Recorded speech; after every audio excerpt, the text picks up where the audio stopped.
പഴവർഗ്ഗങ്ങളിൽ നിന്ന് വേർതിരിച്ചെടുക്കുന്ന ethyl alcohol fermentation process വഴി വേർതിരിച്ചെടുക്കുന്ന ethyl alcohol പ്രധാനമായും ബിയർ, വൈൻ പോലെയുള്ള ലഹരി പദാർത്ഥങ്ങൾ ഉണ്ടാക്കാനാണ് ഉപയോഗിക്കുന്നത്. അതിൽ ഏകദേശം 4% മുതൽ 15% വരെ ആൽക്കഹോൾ കണ്ടന്റ് ഉണ്ടാവും. 0% ആൽക്കഹോൾ ബീവറേജസ് എന്ന പേരിൽ ഇന്ന് സൂപ്പർ മാർക്കറ്റുകളിൽ കിട്ടുന്ന സാധനത്തിൽ 0.5% മുതൽ 1% വരെ ആൽക്കഹോൾ കണ്ടന്റ് ഉണ്ട്. പിന്നെ ഇന്ത്യയിൽ പ്രധാനമായും ഈഥൈൽ ആൽക്കഹോൾ നിർമ്മിക്കുന്നത് കരിമ്പിൽ നിന്നാണ്.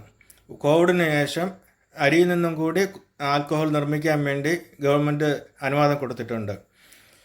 പഴവർഗ്ഗങ്ങളിൽ നിന്ന് ഫെർമെൻറ്റ് ചെയ്തെടുക്കുന്ന ആൽക്കഹോളിൽ ഇംപ്യൂരിറ്റീസ് ഉണ്ടാകും. അത് ഫിൽട്ടർ ചെയ്തിട്ടാണ് ബിയറും വൈനായിട്ടൊക്കെ മാർക്കറ്റിൽ വരുന്നത്. അതിനെ വീണ്ടും ഡിസ്റ്റിലേഷൻ പ്രോസസ്സ് വഴി പ്യൂരിഫൈ ചെയ്തിട്ടാണ് ആൽക്കഹോൾ നിർമ്മിക്കുന്നത്, പ്യുവർ ആൽക്കഹോൾ നിർമ്മിക്കുന്നത്. പ്യുവർ ആൽക്കഹോൾ 96% പ്യുവർ എഥനോൾ എന്ന് പറയുന്നത് യഥാർത്ഥത്തിൽ പെട്രോളിന് സമമാണ്. ഇന്ന് നമുക്ക് മാർക്കറ്റിൽ കിട്ടുന്ന പെട്രോളിൽ 15% വരെ എഥനോൾ മിക്സ് ചെയ്തിട്ടുള്ള പെട്രോളാണ് നമുക്ക് മാർക്കറ്റിൽ കിട്ടുന്നത്. 2025 അത് 20% മാറും. നമ്മൾ ഉപയോഗിക്കുന്ന പെട്രോളിൽ എഥനോൾ കണ്ടൻറ്റ് 20% 2025 ആക്കണം എന്നുള്ളതാണ് ഗവൺമെൻറ്റിൻ്റെ ടാർഗറ്റ്.